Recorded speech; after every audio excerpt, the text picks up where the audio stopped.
कालचा जो अजितदादांचा रिपोर्ट आलाय त्याच्यामध्ये कुठल्या इन्व्हेस्टिगेटरचं नाव लिहिलंय का? तर नाव लिहिलेलं नाही. कदाचित इन्व्हेस्टिगेटरच घाबरले असतील. याच्यात मॅन्युप्युलेशन, कागदपत्राची हेराफेरी आणि याच्यामध्ये इतक्या गोष्टी होणार आहे तर नावच देऊ नका. त्यामुळे अजितदादांच्या बाबतीत इन्व्हेस्टिगेशन टीम का नाही असा एक खूप मोठा प्रश्न आम्हा सगळ्यांना आहे. आणि हा भेदभाव दादांच्या बाबतीतच का तिथं केला जातो? कालचा जो अजितदादांचा रिपोर्ट आलाय त्याच्यामध्ये कुठल्या इन्व्हेस्टिगेटरचं नाव लिहिलंय का? तर नाव लिहिलेलं नाही. कदाचित इन्व्हेस्टिगेटरच घाबरले असतील. याच्यात मॅन्युप्युलेशन, कागदपत्राची हेराफेरी आणि याच्यामध्ये इतक्या गोष्टी होणार आहे तर नावच देऊ नका, म्हणजे उद्या जाऊन कुणी त्या लोकांवर आक्षेप घेणार नाही अशी कदाचित त्या ठिकाणी भूमिका असावी. त्यामुळे आता याच्यामध्ये आपण जर बघितलं तर ह्या 23च्या इन्व्हेस्टिगेटर रिपोर्टमध्ये AIBचा जो आहे, जो 23च्या ऍक्सिडेंटचा आहे, अजितदादांच्या बाबतीत अशा पद्धतीने इन्व्हेस्टिगेशन टीमचं नाव हे कुठूनही त्या ठिकाणी आलेलं राहिलं नाही.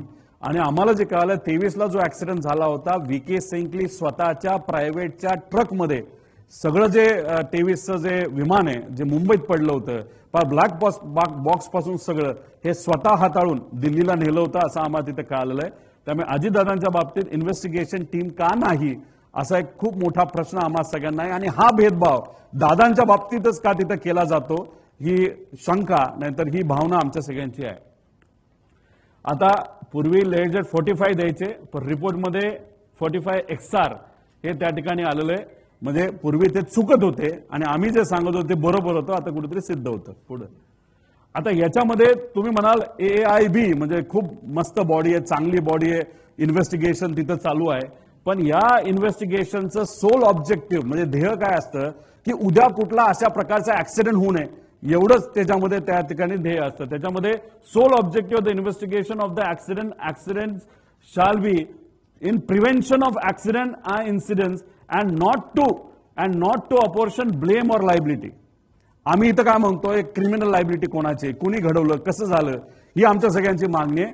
पण हे जे AIBचा जो हा फॉरवर्डच तुम्ही वाचला तर ह्याच्यामध्ये तुम्हाला कळेल ह्यात फक्त उद्या काय ऍक्सिडेंट होऊ नये एवढी भूमिका त्याच्यामध्ये AIB तिथं घेईल. म्हणजे एक्स्ट्रा कॅन ठेवले होते का नव्हते ठेवले याच्यामध्ये त्यांना काय तशी इंटरेस्ट नाही असं कुठेतरी तिथं जाणवतं. आणि तीच गोष्ट आम्ही CIDला सांगितली. CIDचं जर तुम्ही प्रेस कॉन्फरन्स बघितली असेल, योग्य दिशेने तपास चाललाय, कुठलाही प्रश्न विचारला योग्य दिशेने तपास चालू आहे, अधिकाऱ्यांबद्दल काही बोलायचं नाही, पण ती स्टेप योग्य दिशेने. अरे पण योग्य दिशेने काय तर हा प्रश्न आम्ही केल्यानंतर ते म्हणाले AIBचा रिपोर्ट आल्यानंतर मग आम्ही इन्व्हेस्टिगेशन खोलात जाऊन त्याच्यामध्ये करणार आहोत. पण AIBची जर रिपोर्ट बघितला तर अशा पद्धतीने त्या ठिकाणी या गोष्टीने तर त्याचा इंटेंट नाही तर ऑब्जेक्टिव्ह असतो. पुढे आता ह्याच्यामध्ये आम्ही म्हणत होतो विजिबिलिटी कमी आहे, हे काय मोघम नव्हतो. तुम्ही मुंबईची विजिबिलिटी बघितली तरी ती 2500च्या आसपास आहे रिपोर्टमध्ये दिले, आणि पुण्याची जर बघितली तर 2000च्या आसपास आहे टायमिंग प्रमाणे.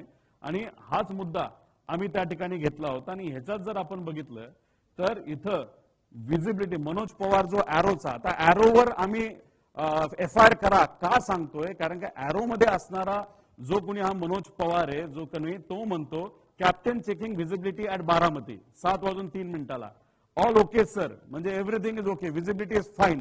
पण मुंबई एअरपोर्ट जिथं हा माणूस बसला होता, जिथून उडणार होतं तिथे व्हिजिबिलिटी कमी होती. आणि पुण्याला पण व्हिजिबिलिटी आपण बघितली ती सुद्धा त्या ठिकाणी कमी होती. ही कुठेतरी त्या ठिकाणी सिद्ध होती. आणि क्लास G विमानतळ व्हिजिबिलिटी असल्याशिवाय तिथं आपल्याला लँड करता येत नाही. आणि ते जर डेस्टिनेशन आपलं एअरपोर्ट असेल तर आपला टेक ऑफ सुद्धा करता येत नाही. हा DGCAचा स्वतःचा रूल आहे. आता ह्याच्यामध्ये एक जे माळी परिवार आहे त्यांना एक आलेला फोन, तो आहे VSRचा जो वकील आहे त्यांनी त्यांना फोन केला. त्यातला छोटासा पार्ट फक्त त्या ठिकाणी आम्ही देत आहोत, वाजवा. कप्तान साहब ने गलती कर दी, ठोक दिया जाके, क्या करोगे? क्या गलती है समझ में नहीं आ रहा है. अगर वो पुणे चले जाते, नहीं विजिबिलिटी खराब थी, उनको दिखा नहीं, रनवे जिधर था उसके लेफ्ट में जाके वो ठोक दिया उन्होंने, क्या करोगे आप? म्हणजे हे इन्शुरन्स वाला फोन करतोय माळी या परिवाराला आणि म्हणतोय की वो कॅप्टन ने प्लेन ठोक दिया.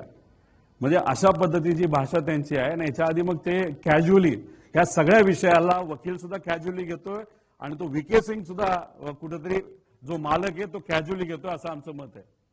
आता हा रिपोर्ट आहे, हा सॅटेलाइट रिपोर्ट असतो, हा आपल्या त्या ठिकाणी मिळतो. पुणे विमानतळ हद्द 55 नॉटिकल माइल्स असते आणि बारामती हे 44 मध्ये येतं. तर आमचा प्रश्न आहे, पुण्याली या विमानाला बारामतीकडे जायला परवानगी कशी दिली एटीसीला, हा सुद्धा आमचा प्रश्न आहे. मुंबईवाल्यांनी टेक ऑफ कसं करून दिलं हे इन्व्हेस्टिगेशन मध्ये आलं पाहिजे, नाहीतर AI बिली हे बघायला पाहिजे होतं. ते दुर्दैवाने या रिपोर्टमध्ये बघितलं नाही. फक्त सांगितलंय की ही विजिबिलिटी होती, जी विजिबिलिटी 5000 मीटरपेक्षा कमी होती, जी अलाउड नाहीये. पुढे आता दोन्ही पायलट बारामती विमानतळावर लँडिंग म्हणजे ह्याचा अनुभव होता. दोन्ही पायलट म्हणजे पाठक पायलट पण आणि तो जो कपूर होता, या दोघांना या विमानतळाबद्दलची त्या ठिकाणी सगळी माहिती होती की कसं लँड होणार आहे. 29